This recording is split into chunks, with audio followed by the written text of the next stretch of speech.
गुरुदेव की जय। कबीर सतगुरु शरण में आने से आई टले बला, जे भाग में सूली लिखी हो कांटे में टल जाए। चोर कभी धनी नहीं होता। आइए सुनते एक छोटी सी कहानी। कबीर साहब जी एक नगर के बाहर जंगल में आश्रम बना के रहते थे। कुछ दिन आश्रम में रहते थे, सत्संग करते थे, फिर भ्रमण के लिए निकल जाते थे। उनका एक जाट किसान शिष्य था जो कुछ ही महीनों से शिष्य बना था। किसान बहुत निर्धन था। उसके पास एक बैल था। उसी से किसी अन्य किसान के साथ मेल जोल करके खेती करता था। 2 दिन अन्य का बैल स्वयं लेकर दोनों बैलों से हल चलाता था। फिर 2 दिन दूसरा किसान उनका बैल लेकर अपने बैल के साथ जोड़कर हल जोतता था। किसान अपने कच्चे मकान के आंगन में बैल को बांधता था। एक रात्रि में चोर ने उस किसान के बैल को चुरा लिया। किसान ने देखा कि बैल चोरी हो गया तो सुबह वह आश्रम में गया। गुरुदेव जी से अपना दुख बोला। गुरुदेव ने कहा कि बेटा, विश्वास रख परमात्मा पर, दान धर्म भक्ति करता रहे, आपको परमात्मा 2 बैल देगा। जो चुरा कर ले गया है वह पाप का भागी बना है। परमेश्वर की कृपा से बारिश अच्छी हुई। किसान भक्त की फसल चौगुनी हुई। भक्त किसान ने 2 बैल मोल लिए और उनको अच्छी खुराक खिलाई। बैल सांडों जैसे ताकतवर हो गए। गांव में उसके बैलों की चर्चा होती थी। 1 वर्ष पश्चात वही चोर उसी क्षेत्र में चोरी करने आया। कहीं दाव नहीं लगा। उसने विचार किया कि जिसका बैल चुराया था उसके घर देखता हूँ, हो सकता है कोई बैल ले आया हो। देखा तो 2 बैल खागरों जैसे बंधे थे। चोर ने दोनों चुरा लिए। किसान जागा तो बैल चोरी हो चुके थे।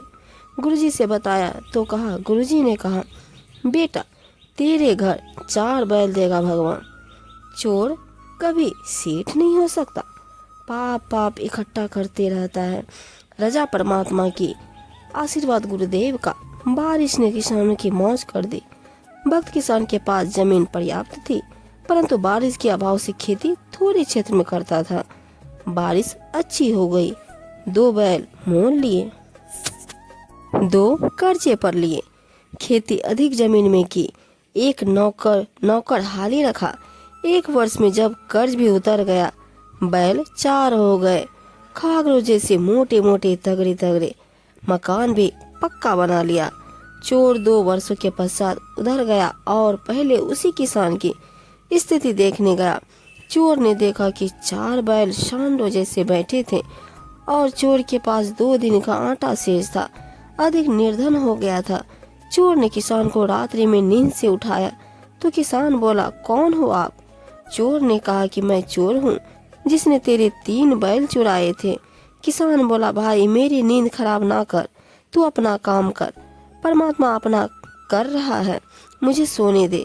चोर ने पैर पकड़ लिए और बोला, हे देवता, मेरे से अब चोरी नहीं हो रही। एक बात बता, आपका चोर आपके सामने खड़ा है, आप पकड़ भी नहीं रहे हो। हे भाई, तेरा 1 बैल मैंने चुराया। तेरे घर अगले वर्ष 2 बैल खागरों जैसे बंधे थे, वे दोनों भी मैंने ही चुरा लिया। आज 2 वर्ष पश्चात आपके आंगन में 4 बैल खागरों जैसे बंधे हैं। मेरा सर्वनाश हो चुका है। बालक भी भूखे रहते हैं। मुझे मारो चाहे छोड़ो, मुझे तेरे विकास का राज बता। मैं भी जाट किसान हूँ, जमीन भी है, निर्धनता बेअंत है।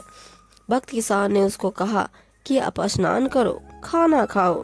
चोर ने वैसा ही किया। फिर भक्त उस चोर के आश्रम में ले गया। गुरुदेव से सब घटना बताई। गुरुदेव ने चोर को समझाया। 7-8 दिन भक्त किसान ने अपने घर पर रखा और प्रतिदिन गुरुजी से मिलाकर सत्संग सुनाया। चोर ने दीक्षा ली। गुरुजी ने कहा कि भक्त बेटा, नए भक्त को 1 बैल दे दो उधारा, खेती करेगा, तेरे पैसे लौटा देगा। भक्त ने कहा, गुरुजी ठीक है। भक्त किसान ने नए भक्त को 1 बैल दे दिया। नया भक्त प्रति महीना सत्संग में आता था। पूरे परिवार को नाम दिला दिया। 2 वर्ष में वित्तीय स्थिति अच्छी हो गई। 1 बैल प्लस 3 पहले वाले बैलों के रुपये लेकर चोर भक्त उस किसान भक्त के घर आया। उसके बच्चे भी साथ थे।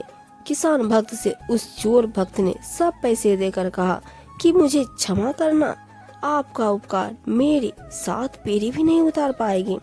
पुराना भक्त बोला कि हे भाई, यह सब गुरुदेव की कृपा है, उनका वचन फूला है। आप यह सब रुपये गुरुजी को दान रूप में दे दो।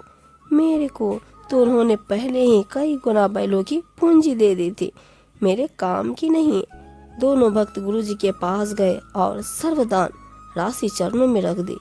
गुरुजी ने भोजन भंडारा में लगा दी। सत्संग क्या, इस प्रकार चोरी का धन मोड़ी में जाता है, भक्त सदा फलता फूलता है।